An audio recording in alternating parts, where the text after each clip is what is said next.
buenas tardes. Gracias por acompañarnos el día de hoy a esta charla del cierre fiscal, consideraciones de cierre fiscal y consideraciones de la reforma fiscal para 2022. En esta ocasión presenta esta firma de consultoría América Legal en colaboración con la Facultad de Empresariales de la Universidad Panamericana. Vamos a tener el gusto de contar con los ponentes de este lado, que es el contador con maestría en impuestos de la Universidad Panamericana, dicho de otra forma, Víctor Reverendo, socio líder de impuestos de la firma América Legal. Por otro lado, tenemos a la doctoranda de Universidad Panamericana, Facultad de Derecho, la licenciada, maestra y doctora Julia Basilio, ¿sí? Exponiendo también como socia de impuestos y del área legal de América Legal, y su servidor, Alejandro Leal, socio director y socio del área corporativa de América Legal.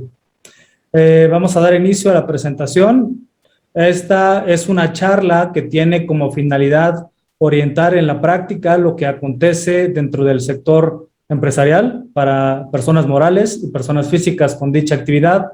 Partimos del hecho de que ya se tiene conocimiento sobre ciertas disposiciones normativas y vamos a hacer referencia a estas consideraciones que deben tenerse en cuenta y considerarse de manera oportuna para el cierre y para la reforma que entrará en vigor a partir del 1 de enero de 2022. Por lo que damos inicio, vamos a arrancar con nuestra plática. Por favor, si tienen alguna duda, comentario o alguna situación en particular, los invitamos a que nos escriban en el chat y con gusto daremos atención a sus comentarios, y si no nos da tiempo, daremos atención a los mismos a través de correo directo. Bien, si no hay más que decir, arrancamos, ¿no? Como ven. Víctor, cedemos el uso de la palabra, por favor. Muchas gracias, Alex, por la presentación y sean todos bienvenidos. Gracias por su asistencia. El día de hoy, el tema que vamos a tratar respecto de cierre fiscal 2021 y todas las novedades que acontecen para 2022, pues no es un tema sencillo, es bastante extenso. Espero ser lo más breve y puntual. Partner, por ahí se corta la presentación, ahí está bien. Espero ser lo más breve y puntual y preciso con la información que se va a exponer el día de hoy. De mismo sentido, si existen dudas, algún comentario, alguna pregunta, con gusto las estaremos atendiendo ahí en el canal de preguntas, en el chat, o de misma forma nos la pueden hacer llegar a través de redes sociales, de correo o a través de alguno de los socios de la firma, sin ningún problema. Si le da siguiente diapositiva, por favor. Respecto del ejercicio fiscal 2021, dentro de las principales consideraciones que debemos de tomar para un correcto cierre fiscal es primero conocer la situación financiera de la entidad, de la persona moral. En este sentido, vamos a empezar hablando de personas morales. Tenemos que conocer la situación financiera, dónde estamos posicionados financieramente, si traemos márgenes de utilidad elevados, disminuidos, y la entidad viene operando con pérdidas, cómo se están financiando estas pérdidas, la liquidez, todos aquellos indicadores financieros que nos permitan tomar una buena decisión dentro de la empresa. En ese sentido, toda esta información financiera deberá estar de acuerdo a las normas de información financiera, de acuerdo a las NIF, y bien representada, bien reflejada, reconocida contablemente. No solo de acuerdo a las decisiones que tomemos en la empresa, no empezar por lo último que es la consecuencia, el pago del impuesto, no solo basarnos en si vamos a pagar impuestos o no. Muchas veces en las empresas se enfocan en realizar gastos o inversiones excesivas para disminuir impuestos, sin conocer realmente si se tiene la capacidad financiera para ello. Una buena planeación financiera, reportes periódicos, reunirnos con nuestros contadores periódicamente, nos pueden facilitar esta toma de decisiones. De misma forma, tener identificado cuánto vendemos, quiénes son nuestros principales clientes, quiénes son nuestros proveedores, ya lo mencioné en un inicio, los márgenes de utilidad, razones financieras, etcétera, formará parte de buenas prácticas que garantizarán la continuidad del negocio y finanzas sanas dentro de la empresa, y dar continuidad a una buena planeación y una tributación acertada y no excesiva. A esta altura del ejercicio, considero que ya debemos de tener un cierre previo estimado fiscal, y considerar también tener identificado ese posible coeficiente con el cual vayamos a tributar para 2022, y si se puede dar o no un ajuste en la presentación de la declaración anual. De misma forma, importantísimo, de las recomendaciones que les damos para el cierre 2021, conciliar todas las partidas contables y fiscales, no solo lo que tengo en contabilidad y en las declaraciones, sino también incluir esa conciliación con los comprobantes fiscales digitales por Internet, o CFDI, o mejor conocidos como facturas. Es importantísimo hacer estos cruces de información, que machee toda esta información para que la autoridad no identifique una posible discrepancia o una omisión de ingreso. Víctor, si me permites. Claro. Vamos a puntualizar. Hablemos de la situación financiera de nuestra empresa, si somos una entidad, una ficción jurídica constituida, ¿sí? O bien si somos una persona física con una actividad empresarial. ¿De qué manera acertadamente conocemos la situación financiera de nuestra empresa? Puesto que la información o situación financiera de una entidad se conforma de diversa información. Entonces, ¿qué debemos requerir? ¿Qué debemos tener a la mano cuando necesitamos conocer la situación financiera de la entidad? Partamos del hecho de que la mayoría de los empresarios o de los tomadores de decisiones se enfocan en la toma de decisiones, en el negocio, en la venta, en acrecentar el negocio, más no así en el acceso a información tan delicada, que obviamente todos deberíamos tener habilidades financieras, ¿sí? Pero si no es el caso, ¿de qué manera conocemos nuestra situación financiera dentro de una empresa o persona física con actividades empresariales? Correcto. Cabe mencionar que esta información financiera y para la toma de decisiones fiscales deberá integrarse de acuerdo al 28 del Código Fiscal de la Federación.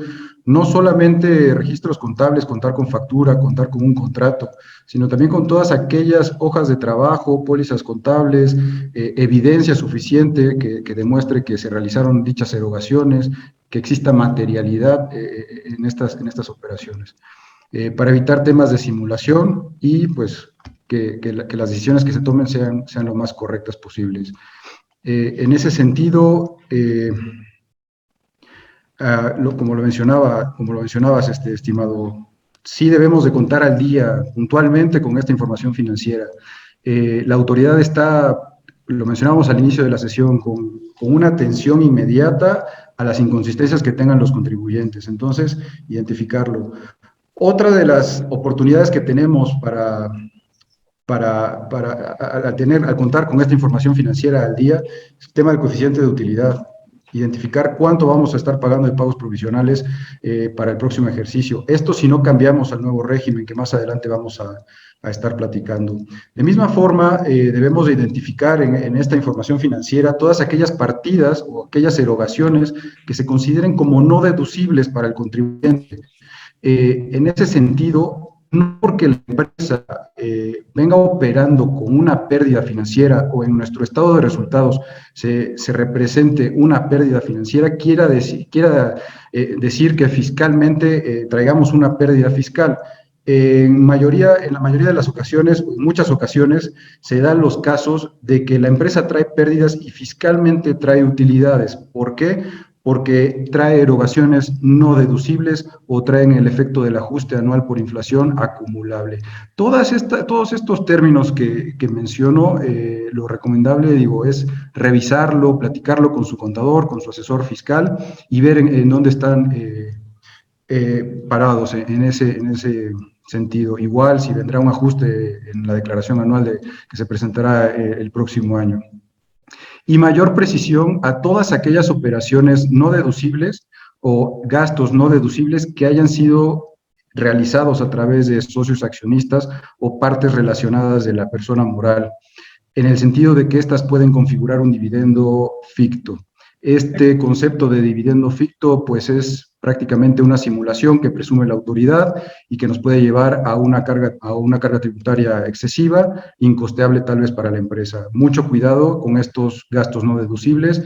Hay que facturar todas las operaciones. Si tenemos operaciones con el extranjero, contar con pedimentos, contar con el comprobante fiscal válido en el país de origen, etcétera. ¿Qué tan común es esto, no, Víctor?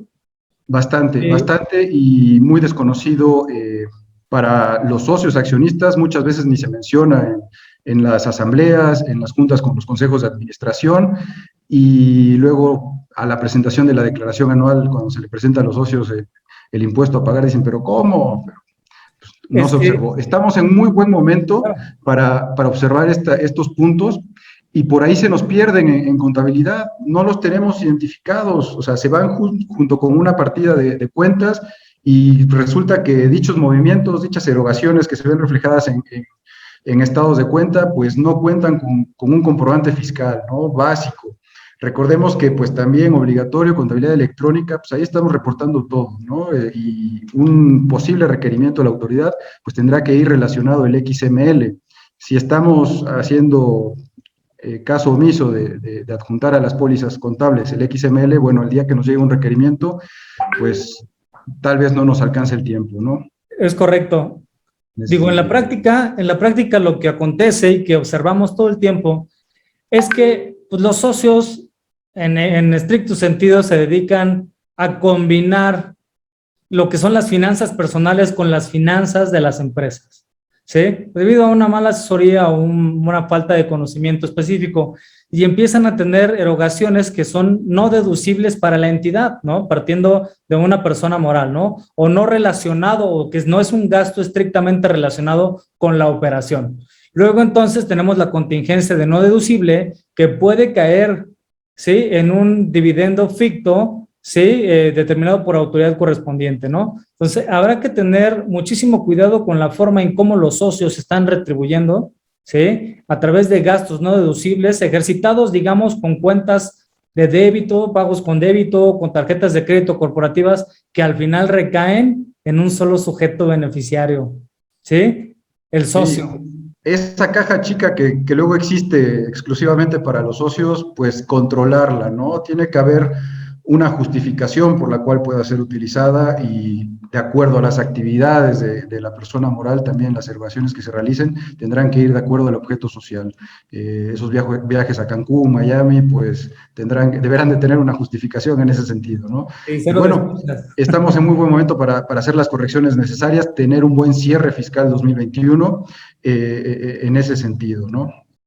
Perdón, solo en este rubro, cerrar un poco el comentario en relación a que una herramienta que se ha estado utilizando mucho por las autoridades fiscales para detectar este tipo de gastos que comentan tanto el contador Víctor como el maestro César Alejandro son las tarjetas de servicios y las tarjetas corporativas.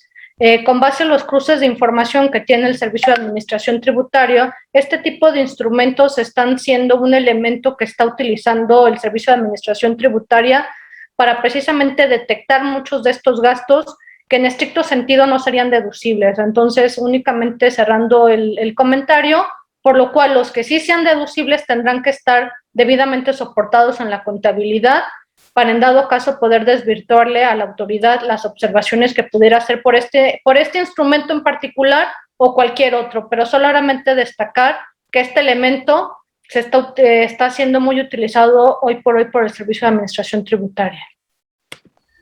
Correcto. Y aquí surge una pregunta muy, muy importante. ¿El SAT sabe si soy socio de una empresa o no? La realidad es que, y en la práctica nos hemos dado cuenta que sí, la autoridad sabe quién es socio de qué persona moral. Recordemos que notarios presentan avisos de socios accionistas, y los mismos contadores tenemos la obligación de actualizar dicha información de quienes integran a dichas personas morales.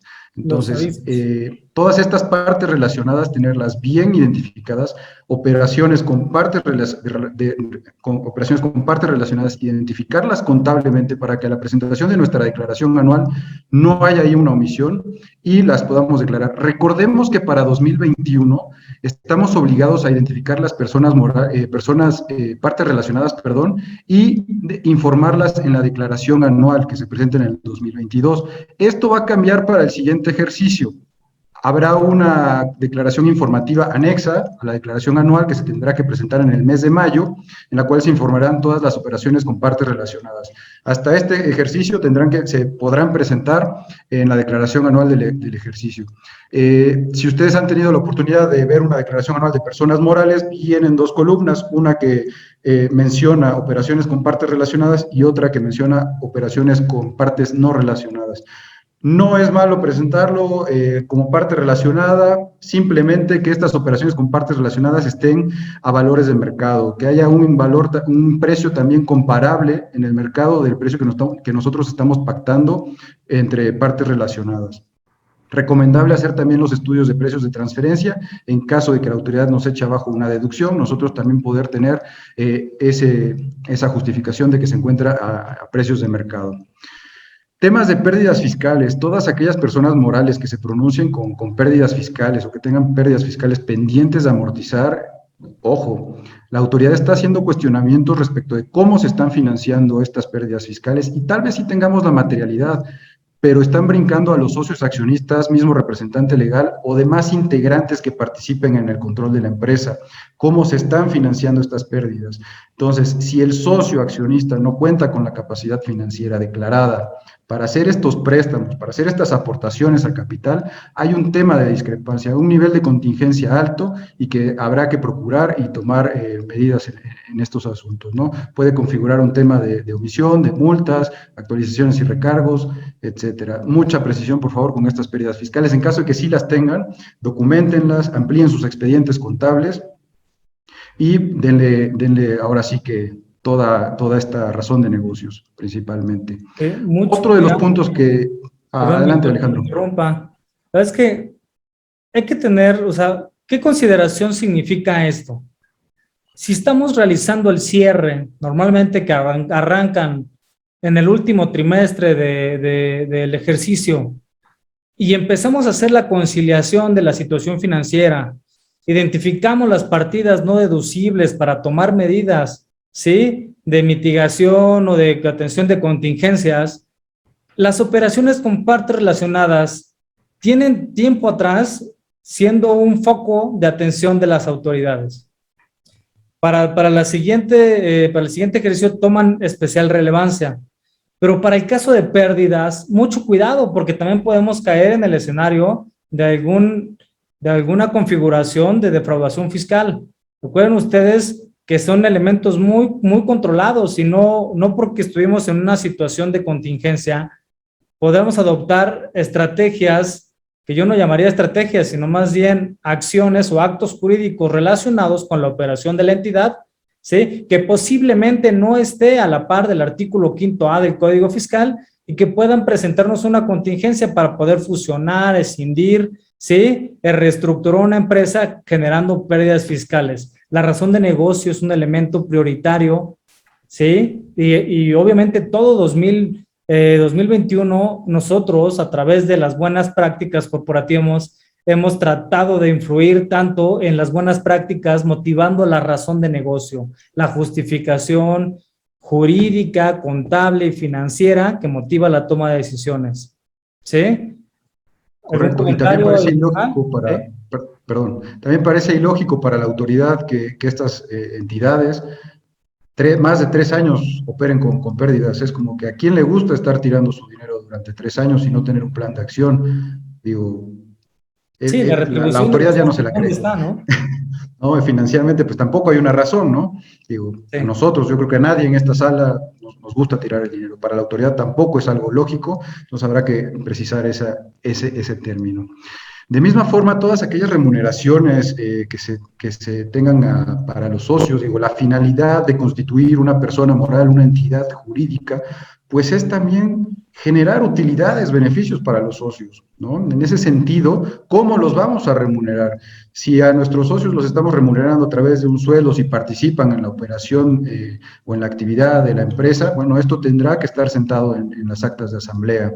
De misma forma, hay un término fiscal conocido como la CUFIN. Dicho saldo nos permite realizar pago de dividendos a los socios con una retención mínima del 10%, en caso de que estas utilidades generadas ya hayan pagado el impuesto en la persona moral. Aquellas entidades que operan con pérdidas en números rojos, que no tengan un saldo de CUFIN, al momento de realizar los pagos bueno, en teoría no debería existir un pago de dividendos si operas con pérdida, pero sucede que le realiza la persona moral préstamos a los socios, configuran un dividendo ficto. Bueno, estaríamos hablando de una retención de un 40%, la 10% obligatoria, que se menciona en el título cuarto, y la del régimen general del 30%. En ese sentido, caeríamos en una imposición excesiva. Evitemos malas prácticas, hagamos las cosas bien, conozcamos la situación financiera de nuestra empresa, en dónde estamos situados, y todos estos términos que se les presenta el día de hoy, CUFIN, la CUCA, temas de obligatoriedad fiscal, ¿no? Bien, sobre ese punto, aportamos el tema de la remuneración a los socios o también de lo que son los emolumentos para consejos de administración. Tiene que estar determinado dentro de la asamblea ordinaria anual que las sociedades anónimas, sociedades de responsabilidad limitada o cualquier figura de sociedad mercantil adicionado a lo que aplica a las estructuras de las sociedades civiles tiene a bien celebrar y determinar de qué manera se realizará el pago de esos emolumentos. Luego, entonces, a estas fechas, lo que tenemos que hacer, Salud, es cumplimentar las decisiones adoptadas en las asambleas ordinarias a que están obligadas las entidades, ¿sí? Respecto de la forma en cómo se va a distribuir el emolumento a un consejo de administración, a un comisario, o bien de qué manera se va a retribuir a los socios. Lo que son las aportaciones y o retiros de los socios tienen una estructura muy bien regulada a través de la Ley General de Sociedades Mercantiles o bien la Ley de Mercado de Valores aplicable a las promotoras de inversión, ¿sí? Cuando adopten su configuración de capital variable o no. Las empresas tienen un procedimiento que debe agotarse para poder distribuir dividendos. Es un procedimiento jurídico que todas deben de tener, pero en la práctica parece ser que el cumplimiento corporativo no está teniendo el impacto que debe tener. Las entidades son omisas en realizar este tipo de actos, posiblemente por desconocimiento, posiblemente por el costo que represente una asesoría específica en el entorno corporativo, pero esto trae aparejado una serie de inconsistencias y contingencias enormes en el momento de un ejercicio de facultades por parte de autoridades tributarias. Deben de recordar lo dispuesto por el Código Fiscal. La contabilidad no solamente se integra por la contabilidad, ya lo dijo el contador, se integra también por toda la información relacionada con los negocios de la entidad, ¿sí? Los sistemas, las actas de asamblea, los contratos, la materialidad de las operaciones mismas. Por lo tanto, ojo con la retribución de los socios. Súper importante que desde ahorita ya vayan tomando previsiones para el cierre, estimaciones de cierre, y que una vez que hagan el cierre, tengan el informe a que se refiere la Ley General de Sociedades Mercantiles sobre la marcha de los negocios de las empresas, que tiene a bien rendir un consejo de administración o un administrador único, con el informe del comisario. ¿Qué tan importante es la figura del comisario? ¿Sí? Y una vez que se tenga, se avale el estado de resultados de la entidad y ahora sí se disponga la forma en cómo se distribuirán dividendos siempre y cuando tengamos una cuenta de utilidad fiscal neta determinada, ¿sí? De lo contrario, pagar dividendos a los socios, si no se ha determinado o está generado una cuenta de utilidad, será demasiado costoso. Las buenas prácticas dan eso, ¿no? Correcto, en cuestión impositiva, sí, o sea, no contar con un saldo de CUFIN implica una imposición excesiva. Y en la práctica, la falta de estas actas de asamblea se puede considerar insuficiente la materialidad por parte de la autoridad. Entonces, súper recomendable contar con las actas de asamblea y todas aquellas disposiciones o decisiones que tome el Consejo de Administración respecto a remuneraciones a socios accionistas. Avanzamos con los demás temas, estimados, si gustas. Por favor. Sí, bueno, igual, pues este año entró el polémico REPSE y que por ahí se nos ha dificultado a muchos el cumplimiento de aquellos informes para el IMSS y el Infonavit, pues habrá que mantenernos en ese cumplimiento, en ese nivel de cumplimiento, estar al pendiente qué cambios pueden publicar las autoridades en ese sentido y dar cumplimiento. ¿Para qué? Pues para no entorpecer también la operación que tengamos con nuestra empresa, no perder por ahí un cliente por incumplimiento de esta nueva disposición. El tema de los cambios de CFDI, bueno, ya se publicó la nueva versión del CFDI, por ahí vienen nuevos nodos. Aquellas operaciones que se realicen a través de terceros, pues tendrán que identificarse. Y la novedad, ¿no? El tema de la carta aporte para este ejercicio, no solamente para los contribuyentes que se dedican al servicio de transporte de mercancías, también si yo soy una comercializadora y traslado mis mercancías de una sucursal a otra, pues deberé emitir esta carta aporte. Recordemos que entra en vigor a partir del 1 de diciembre, este se considerará como periodo de prueba, podrán corregirse los contribuyentes en la emisión de estos documentos, pero ya a partir del 1 de enero de 2022 será obligatorio y no habrá pretexto de que me equivoqué o de que se me olvidó. Pues ya ahí sí la autoridad entra con todas las de la ley. Bien. Jul, ¿algún comentario que nos puedas aportar sobre la remuneración a socios? Hablemos de los pagos que se realizan a través de IAS. Sí, justamente el tema de IAS, no quería interrumpir la secuencia de la plática, pero el tema de IAS también ha sido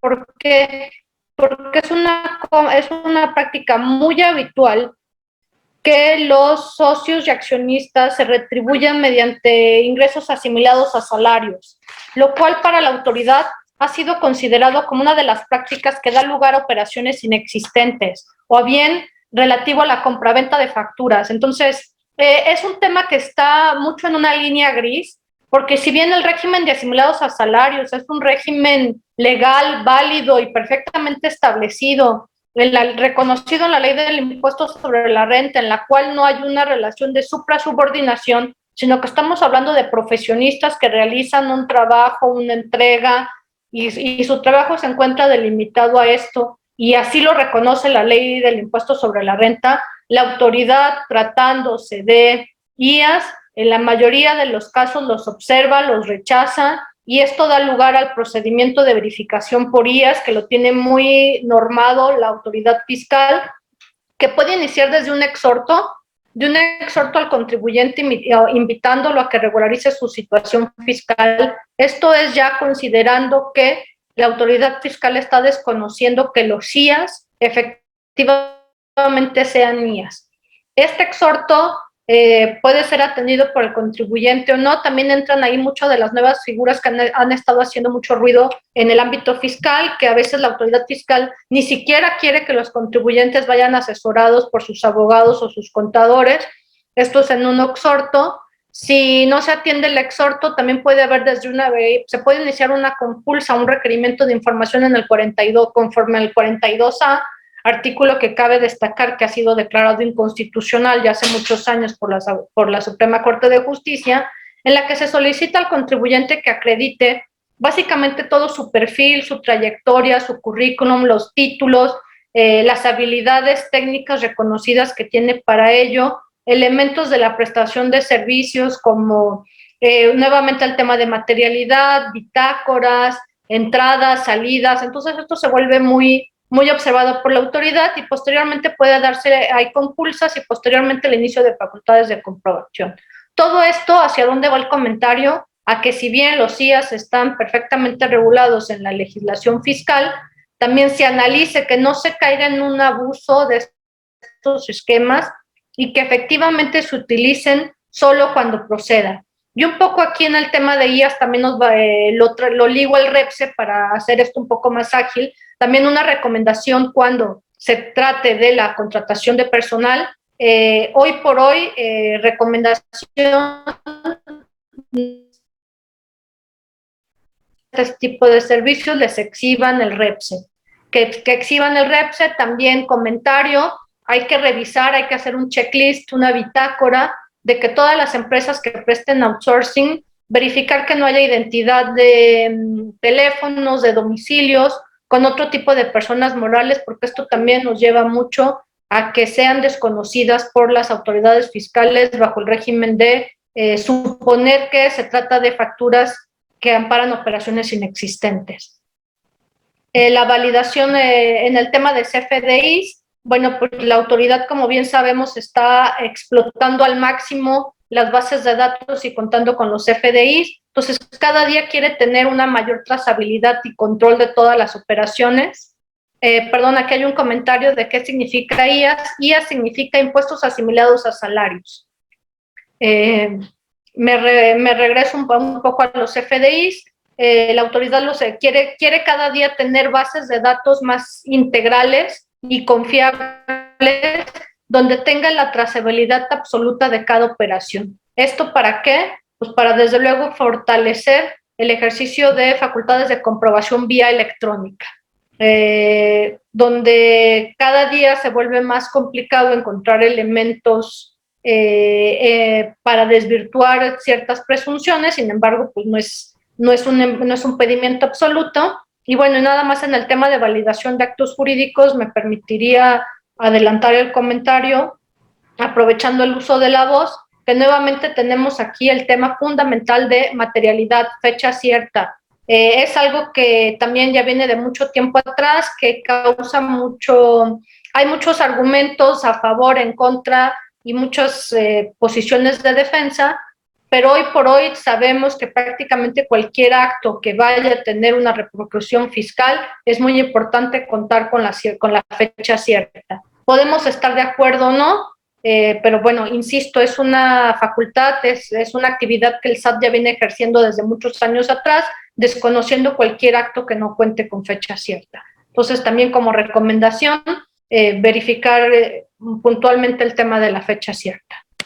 Correcto. Y yo solamente añadiría, para el tema REPSE, como una consideración a su cierre, empresarios o personas con actividades empresariales, validen que los contratos de que si ustedes ponen a disposición personal o reciben, ¿sí?, tengan las cláusulas específicas de subcontratación, ¿sí? Pero también diríjanse a lo dispuesto por la reforma que le dio entrada al REPSE. Déjense de estar requiriendo información que no necesitan. Es información muy sensible, como pedir la declaración tal cual, cuando la ley solo exige la presentación de acuses y o comprobantes de pago. Por lo tanto, una invitación a un análisis específico es no le pongan trabas a su propia operación, tratando de requerir mayores elementos que lo que la ley dispone. Si es por tema de compliance o prácticas de buenas prácticas corporativas, adelante. Si lo tienen en lineamientos y en manuales, adelante. Si se los dan, adelante. Lo cierto es que hay que acudir a lo que realmente requiere la reforma. ¿Qué tipo de información se requiere? Y no solamente poner trabas, es que no me estás dando las declaraciones. ¿De qué declaraciones hablamos si me está pidiendo comprobante de pago de IVA nada más? ¿Sí? Entonces los invito a que hagan esa reflexión al efecto de no entorpecer la operación de un proveedor o ustedes como beneficiarios de un servicio especializado y o colocación de servicios especializados. También verifiquen correctamente que los contratos ya tengan disposiciones relacionadas con la figura de teletrabajo. Los contratos, las empresas que adoptaron esa facilidad, que realmente representa ahorros significativos en lo que hace a gastos fijos de establecimientos, bueno, ya hay consideraciones aplicables a partir de semáforo verde, por lo tanto ya tienen que contemplarlos y emitir lo que son los alcances a los contratos para los empleados que fueron susceptibles de ser elegidos para trabajar bajo esa modalidad. Si fueron todos, bueno, pues todos tendrán que suscribir y utilicen herramientas electrónicas. Las reformas permiten. La firma electrónica avanzada ya tiene tiempo, hay su propia ley, ¿sí? Entonces, hay muchísimas herramientas que permiten la suscripción de documentos fecha cierta, con razón de negocio, ¿sí? A través de firma electrónica avanzada, o bien la FIRE, la firma electrónica del Poder Judicial, que también es una herramienta que concede fecha cierta para los actos jurídicos. Entonces, es una invitación pues, muy importante para que ustedes analicen su operación al interior. Tomen en cuenta los contratos, no descarguen, si van a descargar contratos de internet, al menos hagan que alguien los revise y los adecue a sus necesidades específicas. Los contratos necesitan ser parte de la vida interna de una empresa, más no ser un solo documento que pretenda justificar algo que posiblemente no haga, ¿no? Esas son mis opiniones como consideraciones de cierre para 2021. Correcto, parte de esa materialidad que debe existir e integrar el expediente contable. Muchas veces nosotros como contadores, cuando auditamos o vamos a hacer prácticas de compliance, pues no existe. Oye, que hay préstamos de socios accionistas, pues, ¿y el contrato? Por lo menos investigaste qué tasa de interés es la que publica Banco de México. Pues no, ni eso, vaya. Pero bueno, parte de ello, ¿no? Si gustas, avanzamos, estimado. Claro que sí. Bueno, ¿y qué se viene para 2022? Como ya muchos habrán escuchado, el tema de un nuevo régimen simplificado para personas morales, que en mi opinión, bueno, régimen simplificado de confianza. Lo de confianza lo dejaré a opinión de ustedes. Lo de simplificado, en mi opinión, no tiene nada de simplificación. Implica mayor control por parte de los contribuyentes personas morales. Ojo, me voy a ir en específico ahorita para personas morales, en ese sentido. Y bueno, que cambiará ahí el sentido en la que vamos a acumular los ingresos. Otra de las reformas para personas morales, ahorita voy a avanzar con el tema de régimen simplificado. Primero voy a mencionar las generalidades de la reforma en cuestión de ISR. La solicitud para disminuir los pagos provisionales en el segundo semestre del ejercicio ya no se hará referente a la disminución de pagos provisionales, cambia de nombre, ahora será disminución de coeficiente para el segundo semestre del ejercicio, lo cual nos permitirá disminuir estos pagos provisionales si la situación financiera de la empresa o la estimación al cierre no es la conveniente en cuestión tributaria. Cabe mencionar que aquellas personas morales que presentaron su solicitud para la disminución de pagos provisionales del ejercicio 2021 y les fue autorizada, si el resultado al cierre es distinto a lo que se le presentó a la autoridad, tendrán que realizar la corrección de los pagos provisionales para evitar problemas en la presentación de la declaración anual. Si no hacemos estas correcciones, nos va a salir un importe a pagar excesivo en la presentación de la declaración anual y no nos va a reconocer los pagos provisionales. Entonces, recomendación, si el resultado al final del ejercicio es favorable, distinto al que se presentó en la solicitud de dicha disminución de pagos provisionales, habrá que hacer las correcciones, más actualizaciones y recargos. Entiéndase que esta facilidad de la autoridad es un financiamiento tal cual, o sea, por eso es el objetivo de la autoridad de cobrar actualizaciones y recargos, como parte de un financiamiento de esta facilidad que nos provee la autoridad. Asimismo, y algo que sí hay que resaltar para el próximo ejercicio es el cambio de los informes de las entidades del sistema financiero, los bancos principalmente, van a reportar mensualmente los depósitos arriba de 15,000 pesos por institución financiera, es decir, Santander, si deposité más de 15,000 pesos en esa institución bancaria, lo va a reportar al SAT, con la finalidad de evitar la evasión fiscal. Va a estar más al pendiente la autoridad de los depósitos que tengamos en cuentas bancarias, y no solamente de depósitos en ventanilla, sino también aquellos cheques cobrados y que se soliciten en ventanilla, ¿no? Que sean depositados en cuenta o se soliciten en efectivo. Van a ser reportados por sistema financiero, por ahí habrá que tener cuidado con discrepancia fiscal para todas las personas físicas. Esto no solo es para personas morales, sino también abarca personas físicas. Mucho cuidado y no hacer omisión ahí de ingresos no declarados, ¿no? En ese sentido. Y cuando existan reestructuras de capitales, enajenación de acciones, fusiones, escisiones principalmente, y existan empresas con pérdidas fiscales, bueno, estas deberán de contar con una razón de negocio. Importantísimo que exista la materialidad y una razón de negocios y la legalidad de los recursos operados en dichas entidades, ¿no? En ese sentido, pues ahora sí, entramos de lleno al tema de régimen simplificado para personas morales. Posteriormente, platicaremos del régimen simplificado para personas físicas. Sí, solo yo recomendaría no echar en saco roto lo que es el dictamen de enajenación de acciones por parte de auditor certificado para tal efecto, ¿sí? Como una herramienta suficiente de naturaleza fiscal que puede tener efectos de beneficios, ¿sí? Para cuando se realiza alguna acción de enajenación de acciones.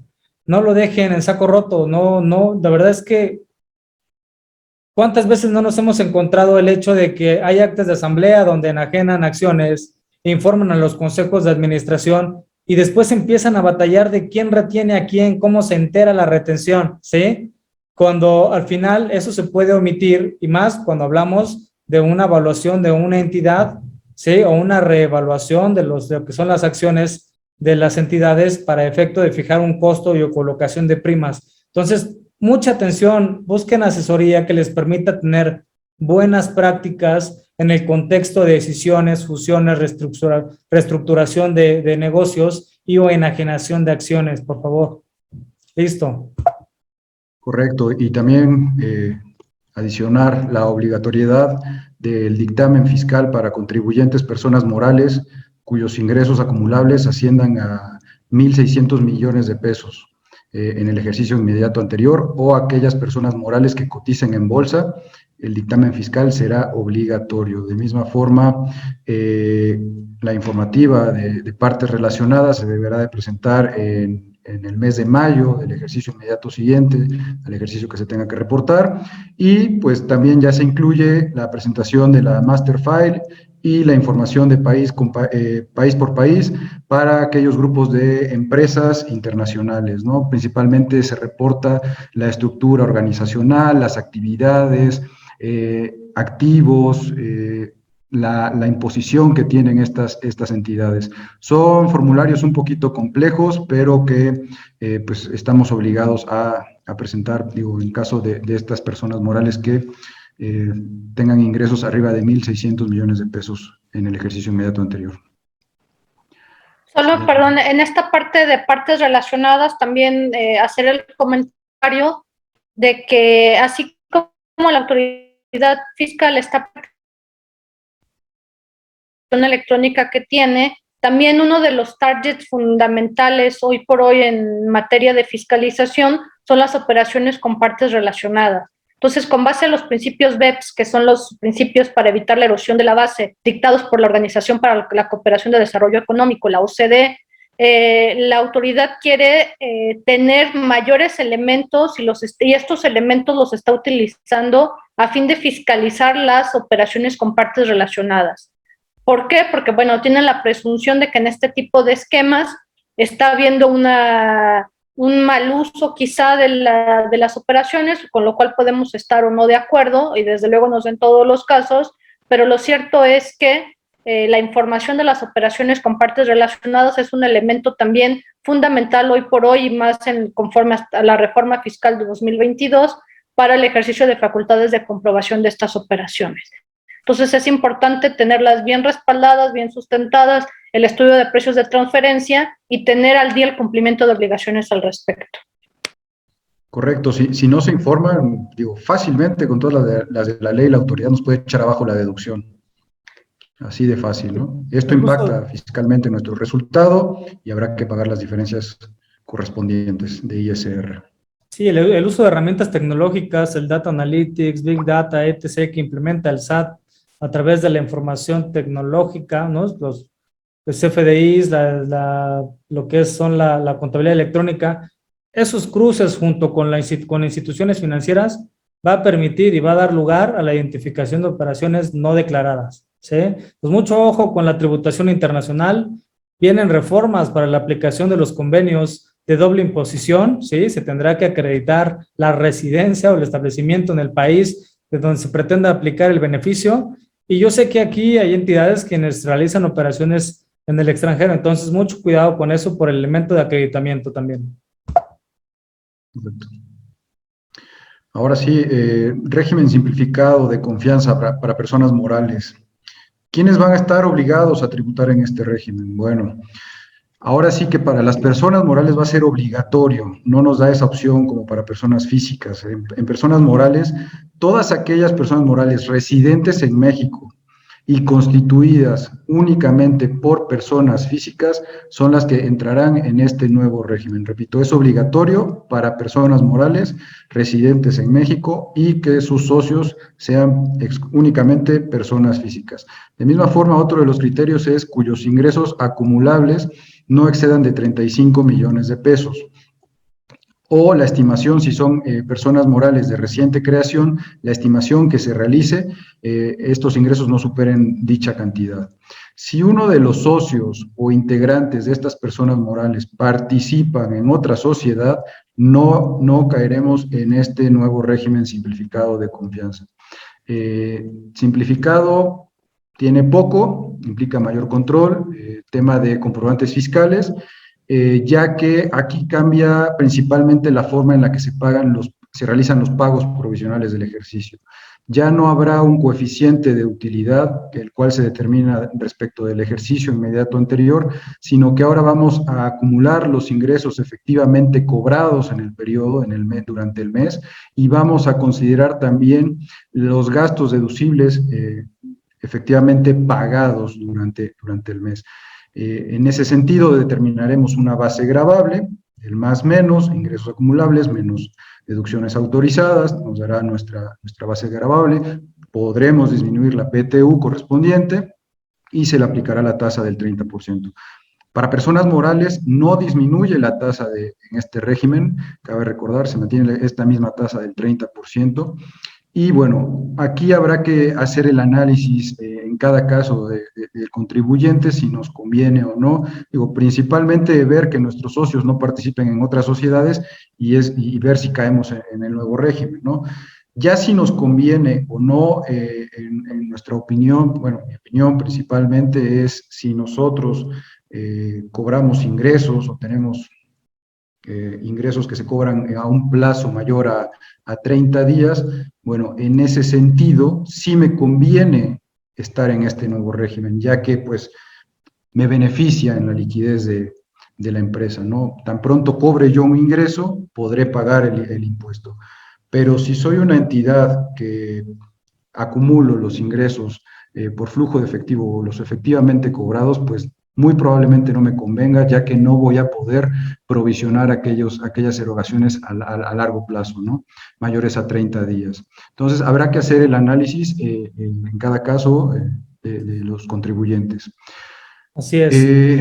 Habrá que presentar el aviso de actualización de actividades ante el RFC. Ojo, uno de los puntos que se reforman en código para el siguiente ejercicio es que la autoridad fiscal, en este caso el SAT, podrá hacer las modificaciones necesarias de forma automática y actualizar las actividades del contribuyente. No se exime de la obligación de llevar contabilidad, tampoco nos eximen de la obligación de presentar DIOT ni contabilidad electrónica. Estamos a la espera de que se publiquen dichas facilidades a través de resolución miscelánea. Próximamente esperemos que se estén publicando, parte de la simplificación para este nuevo régimen. Pero cuidado, no quiere decir que no tenga que solicitar facturas en este sentido o que no deba de llevar una contabilidad. Sí hay que llevarla y debe estar más amarrada a la contabilidad. Lo que mencionábamos al inicio de la sesión. Todo lo que yo tenga registrado en contabilidad, lo que le declare a la autoridad y lo que tenga en facturación, ya sea de ingresos o de egresos, deberá estar muy bien amarrado, porque en base a esas diferencias es a como irán llegando aquellas cartas de invitación de la autoridad o actos administrativos que habrá que atender por parte de los contribuyentes. De misma forma, también para aquellas comercializadoras, personas morales, habrá que tener un control de inventarios y la CUFIN y la CUCA pues seguirán vigentes. En el caso de que existan pérdidas fiscales, estas se podrán amortizar en el ejercicio correspondiente, en los ejercicios posteriores. Perfecto. Sí. Dicho, o sea, el régimen, como bien lo mencionas, Víctor, no es un régimen como tal que genere una simplificación. Contrario a ello, genera también una carga administrativa en el sentido de que las empresas deberán implementar un mecanismo de seguimiento y de aceptación bajo protesta de decir verdad de que los socios o accionistas únicamente prestan sus servicios para dicha entidad, ¿sí? No pueden formar parte de una donataria, no pueden formar parte de una entidad mercantil o sociedad civil, no pueden, puesto que para tal efecto se presenta un aviso a través de la plataforma SAT de la conformación de la sociedad, de la tenencia accionaria y o de las partes sociales dentro de una entidad, dependiendo del tipo o modelo que se trate, ¿no? No hay una disminución de las tasas, como sí sucede en el régimen de personas físicas con actividades, y por lo tanto las empresas deberán dar cumplimiento exhaustivo, al igual que una sociedad de régimen general, a las disposiciones aplicables de la Ley General de Sociedades Mercantiles que le corresponda, ¿no? Correcto. Cabe mencionar que la simplificación prácticamente es para la autoridad, ¿no? El nivel de cumplimiento para los contribuyentes pues sigue siendo excesivo, bueno, en el caso de las personas morales. Ahorita vamos a ver el caso para las personas físicas. Sí. Por último, añado nada más, de verdad analicen de manera concreta su modelo de negocio y su necesidad de formar parte de este nuevo régimen como persona moral. Porque partiendo de eso, de su capacidad, ¿sí? Operativa, es que se tendrá que valorar estar o no estar dentro del régimen. Acuérdense que estos regímenes de confianza traen algo atrás, ¿sí? Son mecanismos para acrecentar lo que es el padrón de contribuyentes e identificar a las personas físicas que conforman empresas, ¿sí? Y que pueden estar relacionadas o no con entidades que simulan operaciones, EFOS o EDOS declarados definitivamente, ¿no? Entonces, mucho ojo, porque lo que en fiscal es hoy, mañana no lo es, ¿sí? Entonces, hay que poner especial atención en el momento de pretender acceder a este régimen. No es que esté mal, ni que tampoco sea lo mejor. Simplemente cada modelo de negocio requiere ser atendido para evaluarlo si es o no conveniente. ¿Hecho? Correcto. Y ese amarre que también se haga, ese match de información contable, fiscal, en declaraciones y en CFDIs, pues tendremos que tenerlo actualizado al día, ¿no? En ese sentido. Si cabe la necesidad de cancelar un CFDI para el siguiente ejercicio, bueno, estos tendrán que ser corregidos, cancelados durante el ejercicio en el cual fueron emitidos. Ya no podrán brincar de un ejercicio a otro la cancelación. Y novedoso también el tema de presentar una carta de motivos por dicha cancelación de CFDIs. Otra obligación más para los contribuyentes que implica mayor control en nuestra facturación, ¿no? Es correcto. Estar pendientes de buzón tributario y pues tener el match posible. Operaciones con el extranjero, bueno, pues habrá que pagar las retenciones que sean necesarias por pagos al extranjero en ese sentido y contar con el pedimento a nombre del contribuyente, importantísimo. Muchas veces los contribuyentes realizan compras a través de plataformas, o con mismos proveedores en el extranjero o a través de otros intermediarios y no cuentan ni con la factura y mucho menos con los pedimentos. Importantísimo que los pedimentos, en el cual se desglosen también los impuestos pagados, dentro de ellos el IVA, vengan a nombre del contribuyente beneficiario en ese sentido. Sí, para efectos de IVA y Código Fiscal, bueno, Código Fiscal fue el más reformado, ¿no? Correcto. Digo, sin hacer énfasis en todo lo que sufrió de modificaciones impuesto sobre la renta. Lo que fue IVA, IEPS y SAN son modificaciones mínimas, pero pues para allá vamos, ¿no?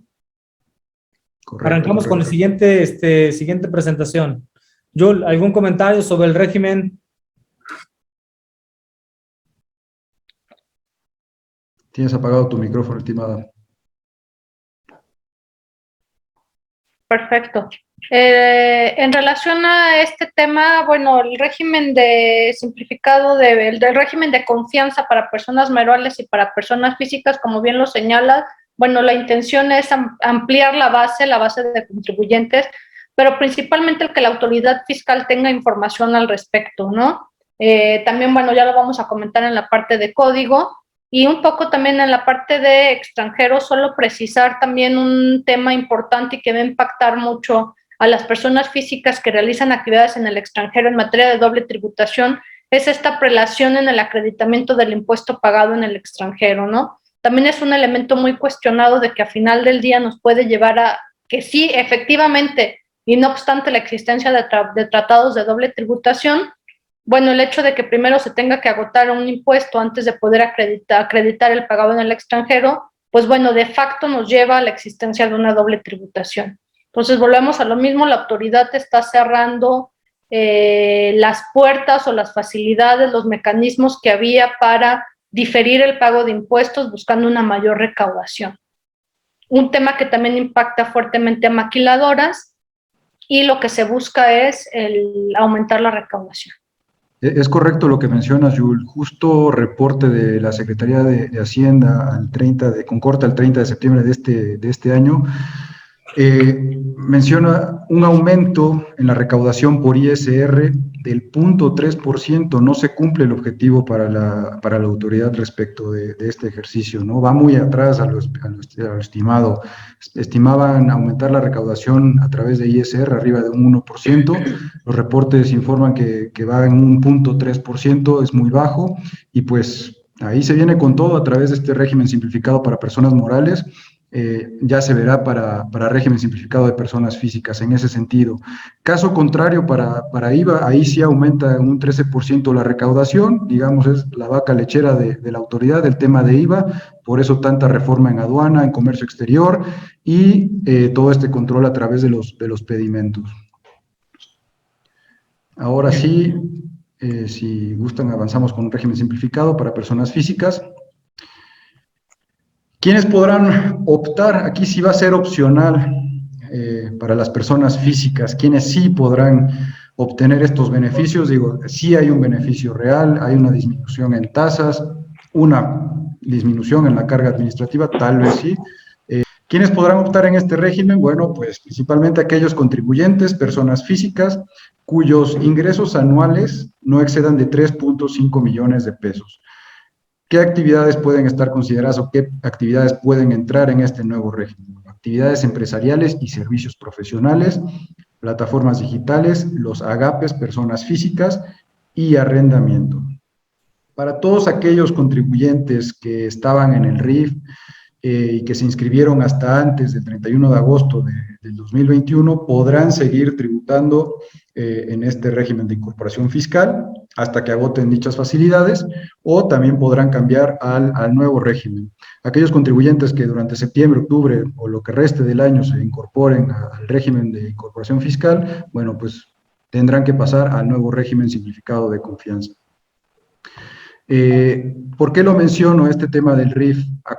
Recordemos que existe la exención de pago de ISR por un 100% respecto al primer año, y un 10% se pagará durante el segundo y así progresivamente, ¿no? Entonces podrán seguir utilizando estos beneficios que se tienen en RIF, y ya cuando lo consideren necesario cambiarán al régimen de simplificado de confianza. Otro punto que es importante mencionar, actividad empresarial, servicios profesionales o este nuevo régimen de simplificado de confianza puede convivir con sueldos y salarios e ingresos por intereses. O sea, no hay una limitante de que si soy asalariado no puedo tener mi pequeña empresa o vender productos por internet. Pueden convivir ambos regímenes fiscales, y aquí uno de los puntos también importantes es que estamos obligados en este régimen a presentar una declaración anual. ¿Cómo se va a pagar el impuesto? Bueno, antes de avanzar de cómo se va a pagar el impuesto, ¿quiénes no pueden entrar en este régimen? Bueno, cuando la persona física sea socio o accionista o integrante del consejo de administración, representante legal, comisario de alguna persona moral, pues no podrá caer en este régimen simplificado. Aquellos contribuyentes incumplidos que no estén al día con el pago de sus impuestos, con la presentación de las declaraciones, que traigan tema de multas, que no facturen, etcétera, pues pasarán al régimen general de actividades empresariales y servicios profesionales y ya no podrán hacer uso de estos beneficios del régimen simplificado. O cuando se excedan de dichos ingresos del importe de los 3.5 millones de pesos, pasaremos al régimen de actividad empresarial. Para los extranjeros no existe dicha facilidad, es nada más para nacionales mexicanos. En ese sentido. ¿Cómo se va a tributar en este nuevo régimen? Bueno, de los ingresos obtenidos, efectivamente obtenidos y facturados en el mes, se le aplicará una tasa que va desde el 1% al 2.5%, y respecto del resultado es el impuesto a pagar, ¿no? Derivado de esa multiplicación. Ojo, no solo es multiplicar el 2.5% por mis ingresos, no. No nos olvidemos de que existe también la obligación de IVA y hay que considerarlo, digo. Para RIF también había facilidades, una tasa preferencial para los que estaban en este régimen de incorporación fiscal.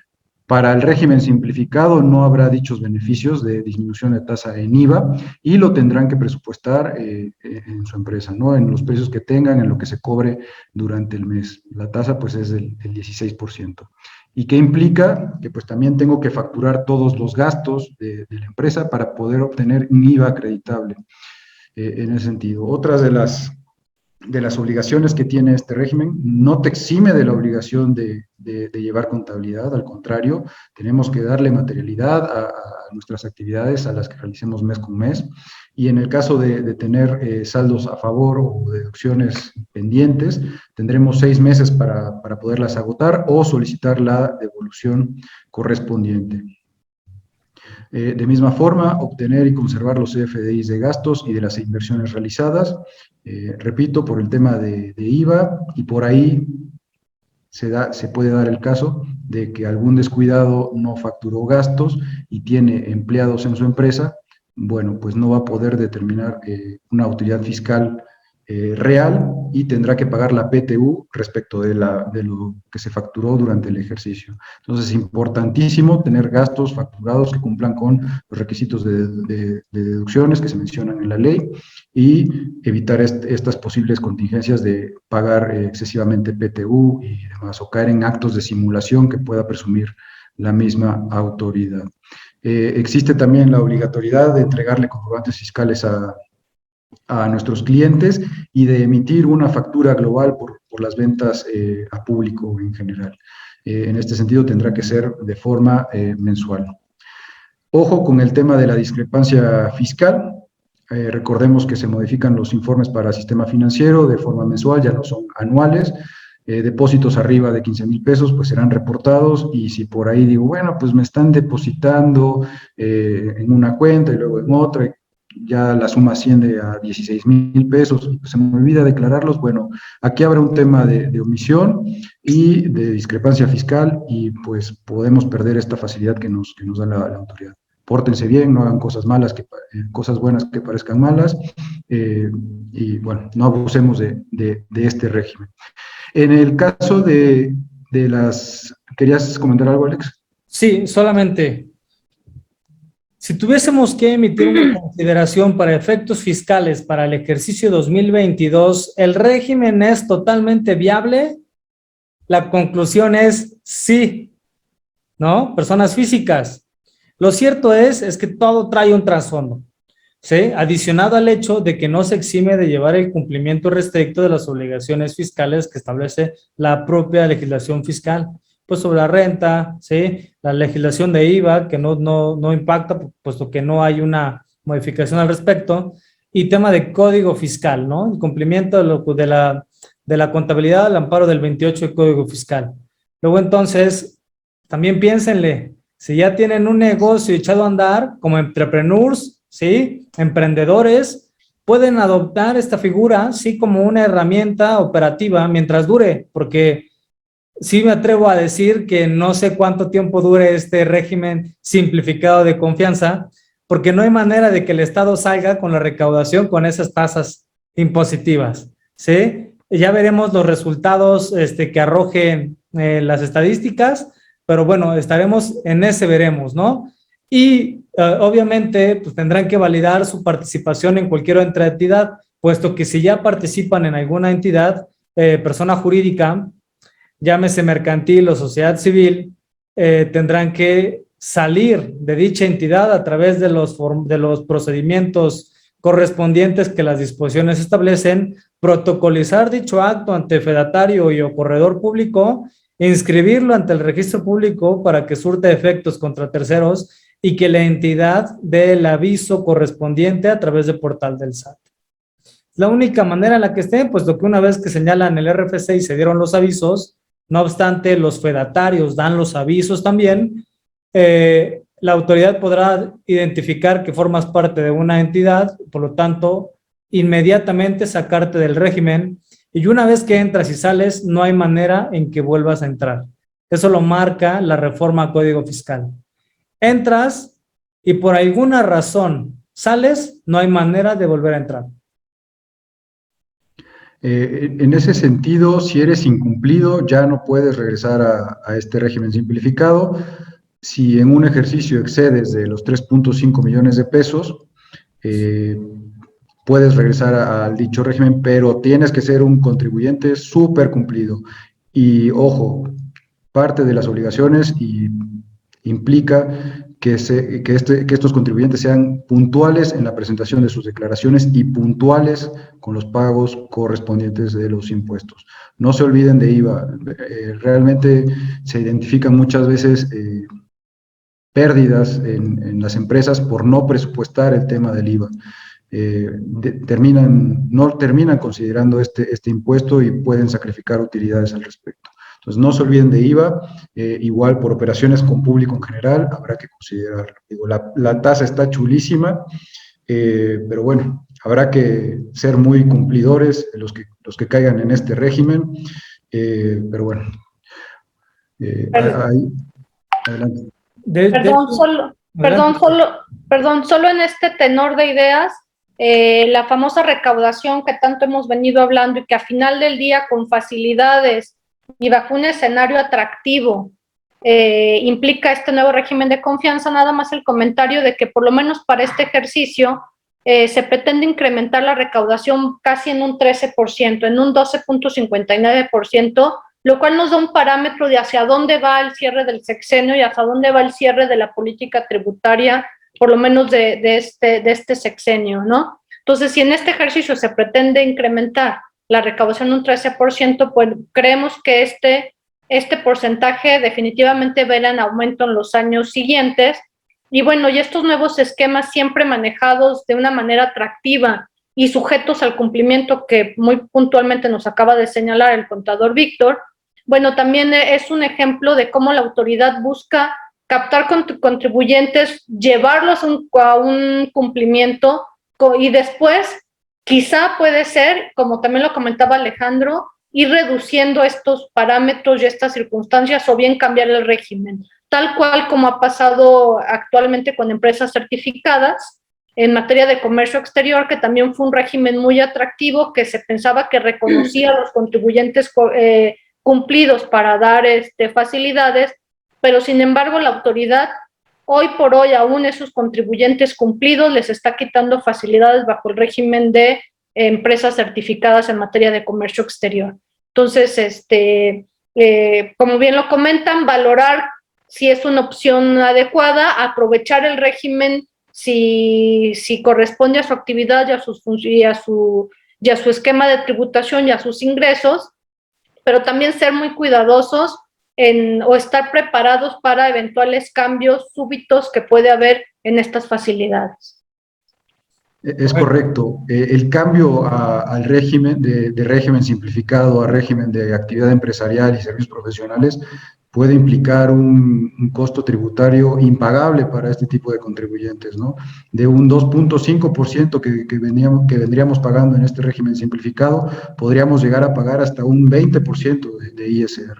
No hay que abusar de este régimen y tampoco hacer cosas malas en ese sentido, caer en temas de simulación, factureros, evítense la pena, las multas están con todo y bueno, por ahí la autoridad tiene identificados esos piquitos en sus gráficas por ahí circulan muchas, de que durante el ejercicio fiscal, durante un solo mes, facturas 3.5 millones de pesos, en automático te lo va a observar la autoridad. Por ahí nos preguntan que qué pasa con el IVA. Sí podrás acreditar el IVA que pagues, y ahí es donde pues implica llevar un control contable, ¿no? En ese sentido. Recordemos que estamos también obligados por la ley del IVA de presentar la declaración informativa de operaciones con terceros, y pues ahí hay que tener bastante control.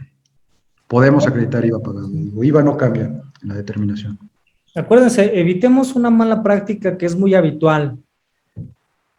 Cuando uno habla de arquitectura fiscal, de planeación, ¿sí? No significa generar acciones tendientes o tendentes a evadir, ¿sí? O eludir como mala práctica las contribuciones, puesto que es una obligación contemplada en nuestro pacto federal, asimismo establecido por Código Fiscal, que es la columna vertebral de la materia impositiva. Lo cierto es que como mala práctica siempre se pretenden generar estrategias o en las que se implique el IVA. El IVA, déjense de problemas, aléjense de problemas. El IVA es de la autoridad, ¿sí? Tendrá su tratamiento fiscal de acuerdo con su operación. Pero cuando ustedes tienen operaciones concretamente, sepárenlo, puesto que nos ha tocado advertir infinitas veces, ¿sí? Que los socios tienen en cuenta 3 millones de pesos y piensan que son 3 millones de pesos de puros ingresos cuando hay un IVA que hay que enterar a la autoridad, y empiezan con gastos innecesarios, con salidas innecesarias, y posteriormente vienen los problemas al momento de enterar, ¿sí? Porque empiezan los incumplimientos. Y las cartas de invitación que realiza la autoridad para revisión de fondo o verificación de cumplimiento de obligaciones, cancelación de facturas, etc., tienen como finalidad generar una recaudación a través de procedimientos no fiscalizados, que no son instancias, son cartas de invitación.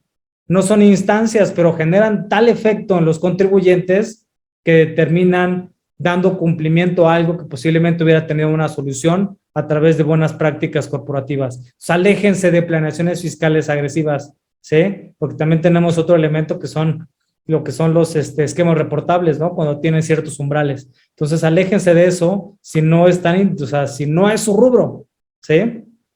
Son mis opiniones. Adelante. Correcto. Vamos a atender ahí a unas preguntas que hay en el chat. Si hay que presentar aviso para ejercer esta opción, sí, es correcto. Hay que presentar aviso las personas físicas que opten por este régimen simplificado de confianza. Se tiene hasta el 31 de diciembre de 2022 para presentar dicho aviso, mismo plazo para las personas morales. Y en cuestión de las retenciones por parte de las personas morales, es cuando una persona física le presta un servicio profesional a una persona moral, o le renta un bien a una persona moral, o presta un servicio de fletes. Recordemos que hay servicios profesionales y arrendamiento. Existe una retención de ISR. Anteriormente, o hasta el ejercicio fiscal 2021, era del 10%. Ahora, para los que se encuentren inscritos en el régimen simplificado, esta retención será del 1.25%. Es decir, si le rento un inmueble a una persona moral, bueno, esta deberá retenerme el 1.5% del valor de la contraprestación. Aquí cabe mencionar que esto puede resultar en un saldo a favor para el contribuyente. Si su tasa efectiva es del 1%, bueno, me están reteniendo 0.25 de más. Esto se traduce en un saldo a favor para este tipo de contribuyentes. Respecto a... se establece la opción para permanecer en el RIF, sí, para aquellos contribuyentes que se encontraban inscritos en este régimen hasta el 31 de agosto, podrán seguir tributando en el régimen de incorporación fiscal. Para los nuevos contribuyentes que se incorporaron a partir del 1 de septiembre o el 31 de diciembre, pasan directo a este régimen simplificado. Sí, preguntan básicamente si aún no se establece la opción de REVIS para permanecer. Todavía todo no se publica en la miscelánea correspondiente, ¿sí? Entonces vamos a esperar. Lo que ya tenemos cierto es la publicación del 12 del mes corriente de la reforma, ¿sí? Ya no son especulaciones sobre el contenido, la redacción de la reforma, ya existe. Ahora faltan las disposiciones secundarias que darán las facilidades administrativas para su cumplimiento.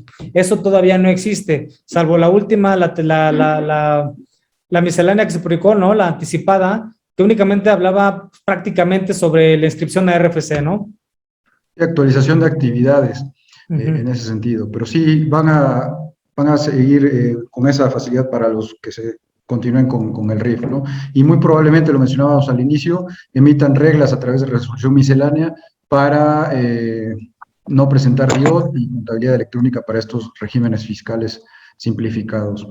En cuestión de IVA, en IVA no se reformó mucho, prácticamente el tema de la retención de las 2/3 partes continúa igual. El momento sigue. Recordemos que la tasa es del 16% y te deberán retener las 2/3 partes. En ese sentido, no hay un cambio. Bien, Más adelante vamos a platicar un poquito habrá que respecto esperar la de IVA. aplicación. Para salarios no aplican estas tasas disminuidas del régimen simplificado. Puede convivir con el nuevo régimen simplificado, eso sí. Para servicios profesionales caen también con actividad empresarial, pueden entrar en este régimen sin ningún problema. Ojo con las limitantes, hay que hacer el checklist, ¿no? Participo en una sociedad, principalmente en una SC, soy parte de un consejo de administración, soy representante legal en una empresa, soy comisario de una empresa. Esos puntos son los que nos limitarían a poder entrar a tributar en este régimen simplificado.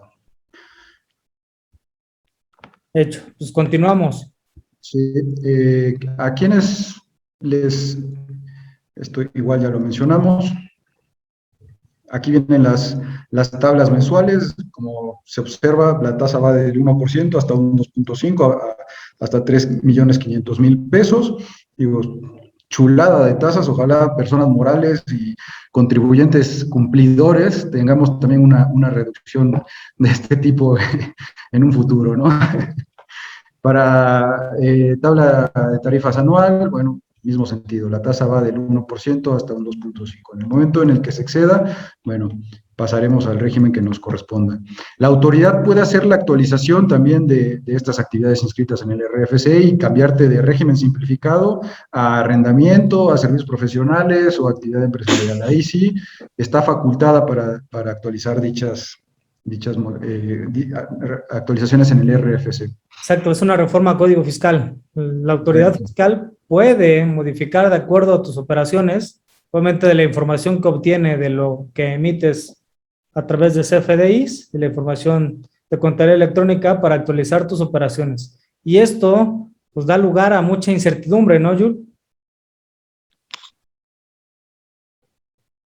Efectivamente, este tema de que la autoridad fiscal puede reclasificar las operaciones y en consecuencia las obligaciones, bueno, lo comentaremos en el apartado correspondiente de Código Fiscal, pero sin embargo, pues definitivamente deja al contribuyente en un estado de indefensión, ¿no? No hay garantía de audiencia, también sería muy cuestionable el tema de la legalidad de la actuación de la autoridad.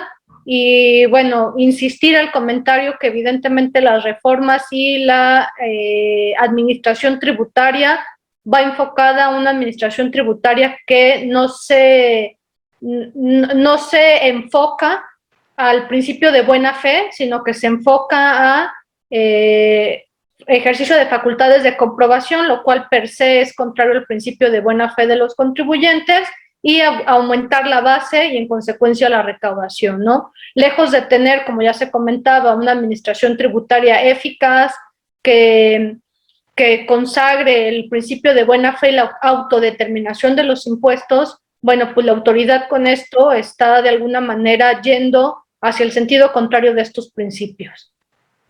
El principio de autodeterminación creo que se excede en ese sentido. Por ahí mencionaban que iba a haber un robot y que te iba a determinar tu impuesto y que solo ibas a llenar 6 campos y tu determinación del impuesto iba a ser de manera inmediata, pronta y págale, ¿no? Tal cual. Se viola ese principio, coincido contigo, Julio. De hecho, ya existen los robots, Víctor. Sí. Ya, o sea, el SAT, el Servicio de Administración Tributaria, es el único organismo desconcentrado de América Latina que procesa tanta información a nivel Latinoamérica para el prellenado de las declaraciones, ¿sí? Entonces, eso se está perfeccionando, obviamente, transgrediendo la autodeterminación y algunos otros elementos que, como ya hemos visto, cuando se trata de llenado de la declaración, no permite la corrección, reclasificación de CFDI, CTC, y obviamente genera retrasos en la devolución de saldos a favor de personas físicas, etc., ¿no? Y los problemas que presentan las personas morales en su declaración anual.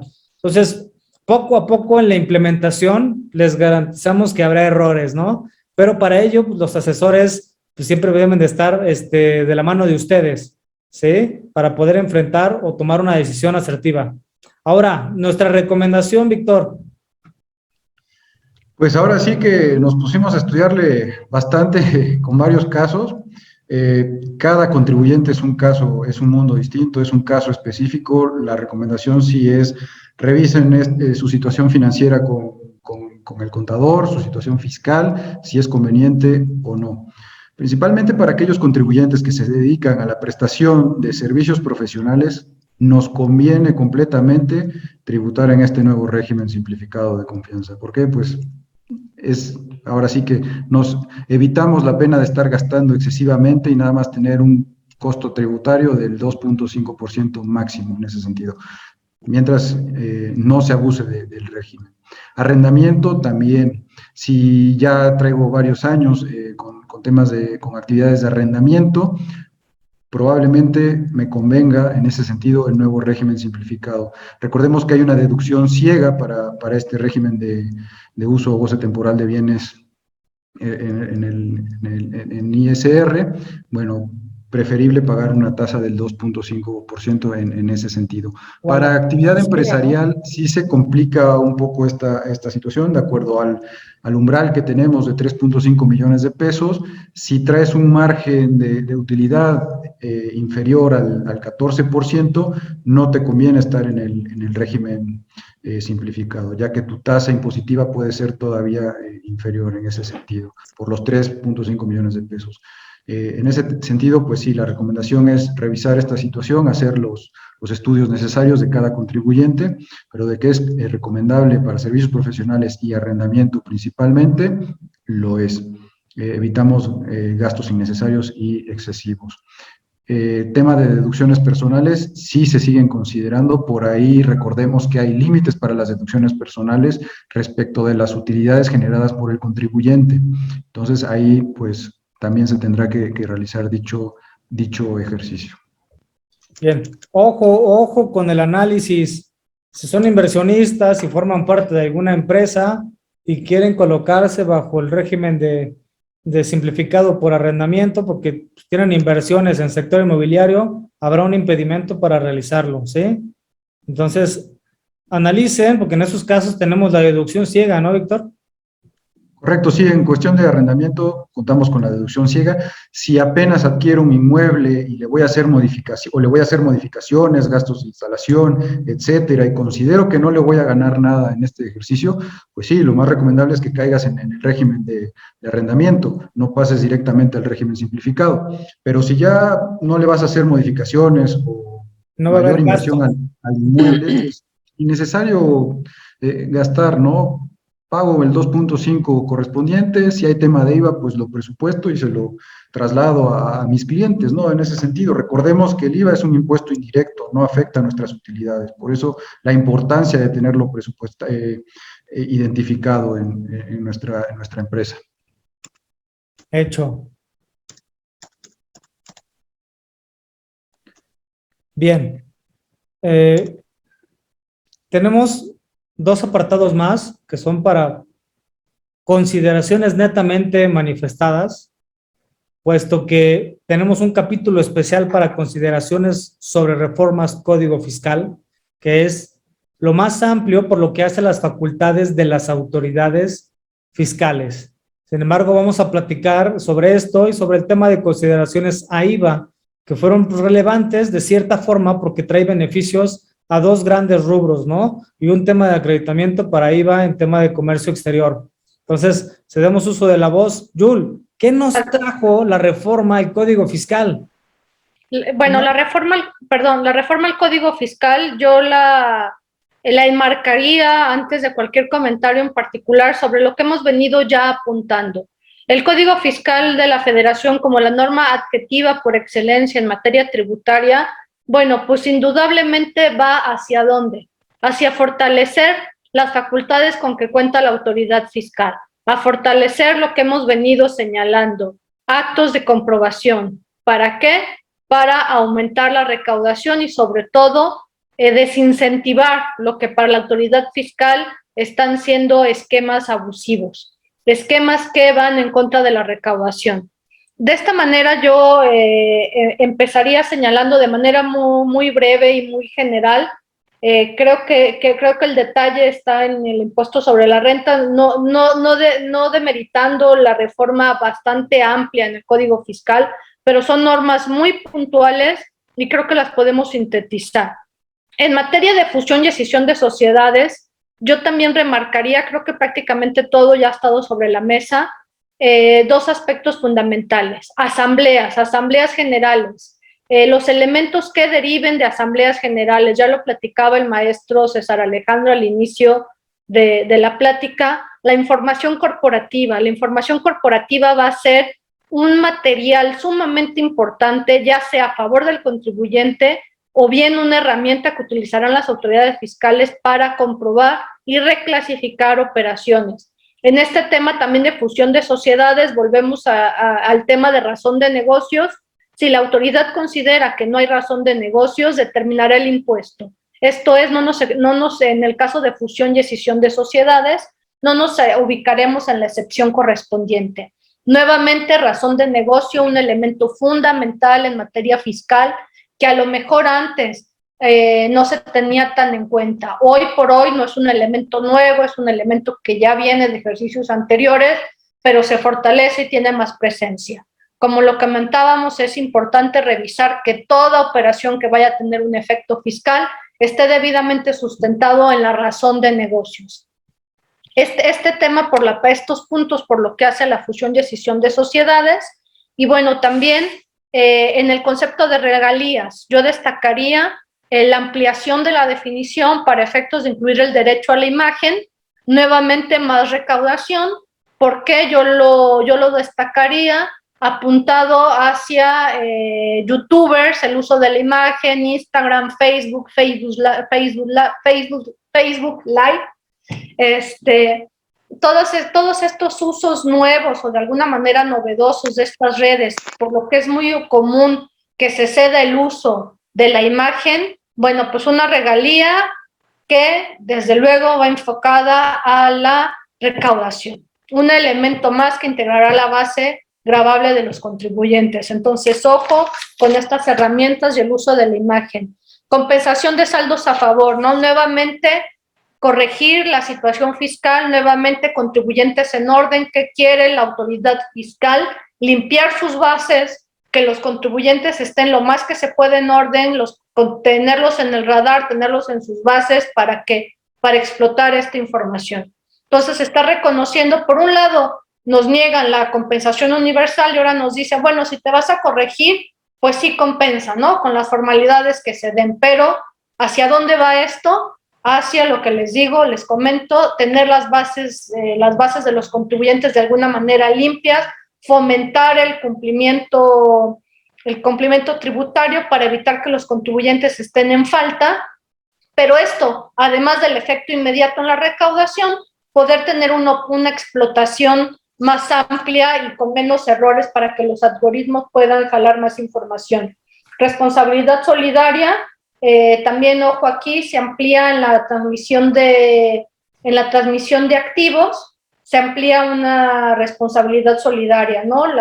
Bastante incongruente, diría yo, que en una transmisión de activos pudiera haber una responsabilidad solidaria pues, en caso de incumplimiento de obligaciones, que no es la negociación en sí, pero nuevamente ampliar los supuestos y fiscalización.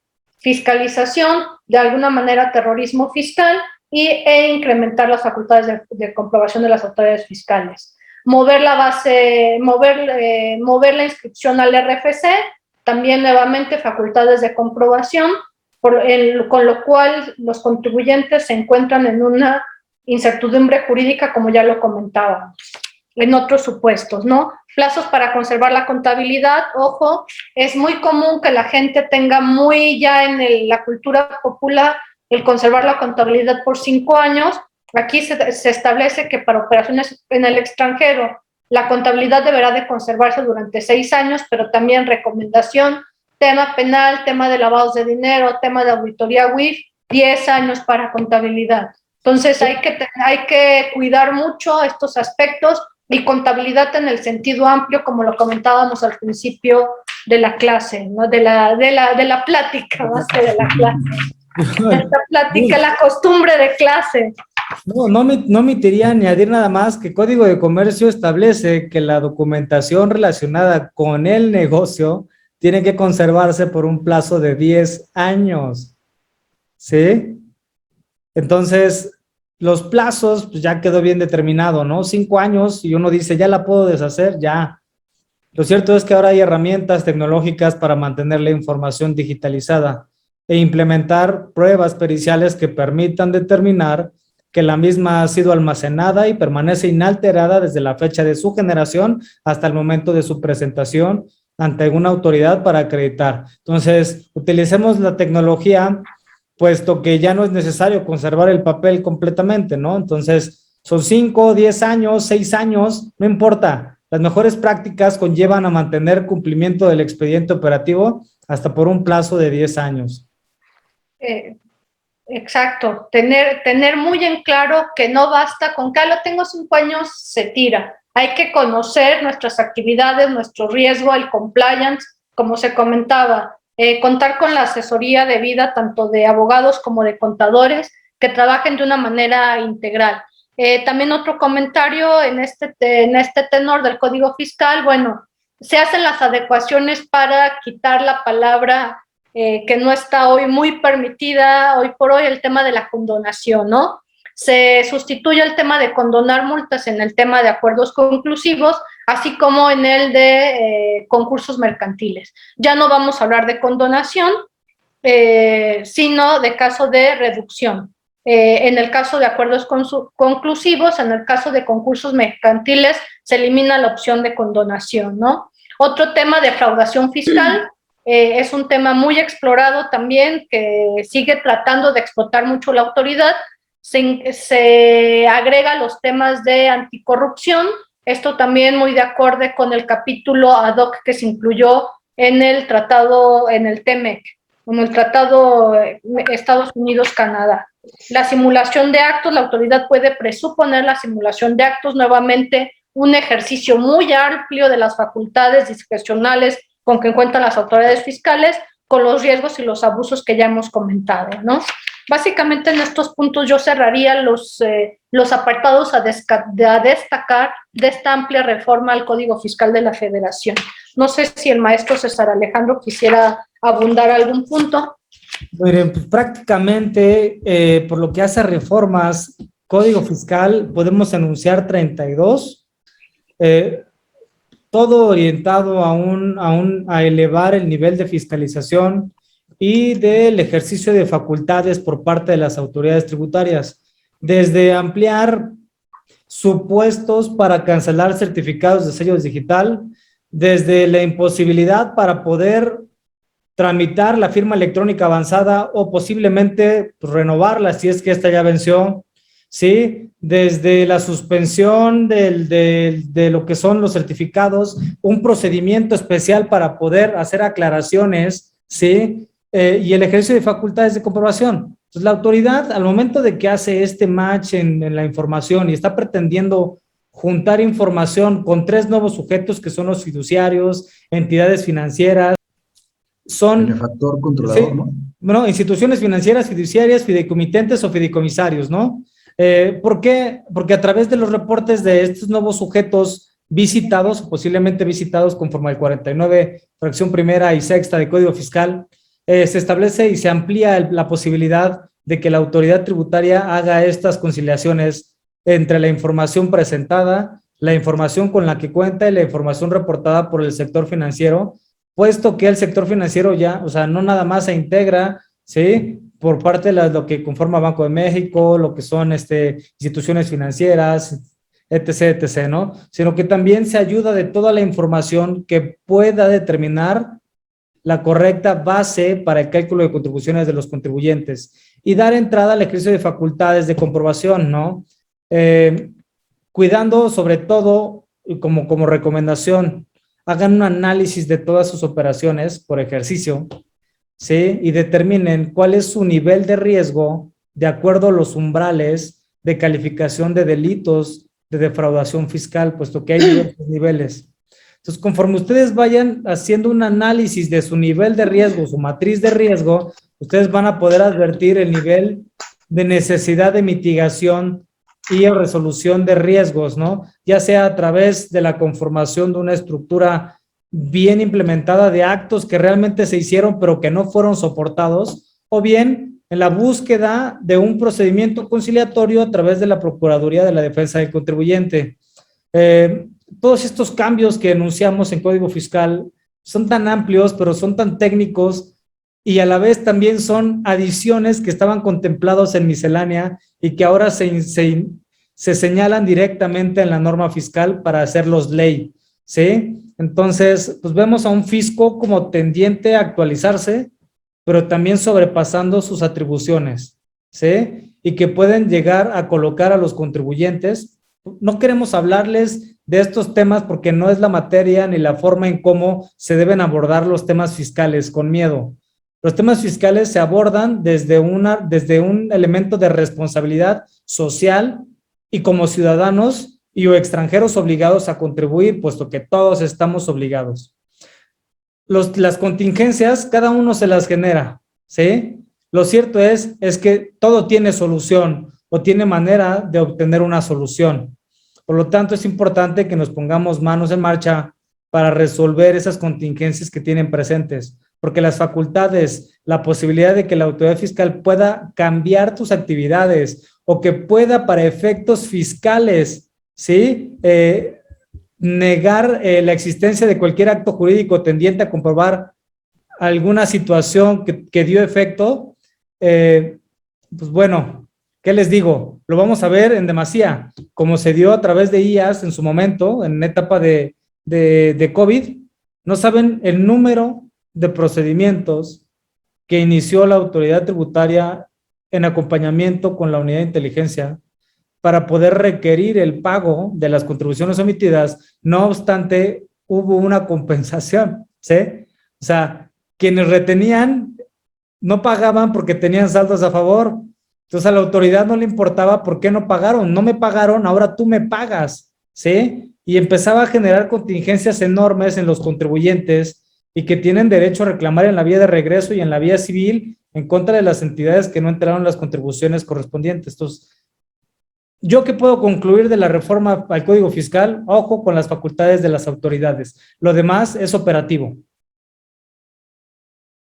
Correcto, coincido contigo. Evitar esas malas prácticas. Va a estar muy encima la autoridad con cartas de invitación a través de buzón tributario, invitaciones a corregirse, pago de impuestos, emisión de ingresos, etcétera, ¿no? Todo el tema de los requerimientos. Evitar malas prácticas y pues cumplir con nuestras obligaciones como ciudadanos, como bien lo mencionaste, pero también exigir a nuestros gobernantes, ¿no? En ese sentido, tener ese derecho de... Sí, muy bien. Y bueno, si quieren nos cambiamos a IVA. De IVA, ¿qué tenemos, Jun? Tenemos micrófono apagado. La reforma de IVA, correcto. La reforma de IVA, bueno, también es una reforma no tan exhaustiva como la del Código Fiscal, sin embargo, vemos ciertas precisiones en conceptos y elementos Igual, insistimos, reiterando el ejercicio de facultades de comprobación y buscando la autoridad poner candados a lo que considera prácticas abusivas. En este sentido, bueno, la definición de operaciones no objeto, de actos o actividades no objeto, esto también es una precisión a fin de efectivamente evitar los acreditamientos indebidos, ¿no? El tema de las informativas en materia de servicios digitales, que si bien era una obligación que ya estaba previsto de manera trimestral, ahora se vuelve mensual. ¿Para qué? Insistimos, incrementar las bases de datos, tener mayor control, tener mayor trazabilidad de las operaciones. De esta manera, y la presión, ¿no? Obviamente, el elemento punitivo en este caso, que es el que las empresas que no cumplan, se les cancelará el servicio de los servidores, ¿no? Básicamente se les cerrará el switch, lo cual, bueno, hoy por hoy, en tema de escuela virtual, oficina virtual, toda la información, los bancos, la necesidad de estos servicios digitales, la autoridad lo sabe y bueno, está tratando de tener esta presión, ¿no? Poner esta presión a los operadores de servicios digitales. El tema de género en la agenda gubernamental, por lo que hace la tasa del 0% en productos menstruales, ¿no? Para el control y el uso en este sentido. Y los alimentos y alimentos, mascotas, ¿no? Perfecto. Y los alimentos a mascotas, que en su momento fue un tema que causó mucho levantamiento en la sociedad, en los contribuyentes. Hará unos 5 o 6 años, cuando estos alimentos fueron grabados, bueno, pues hoy regresan a la tasa del 0%. Creo que esto es, esperemos que en ambos artículos, evidentemente esto represente una disminución en el precio y no se convierta en una ganancia para los comerciantes, ¿no?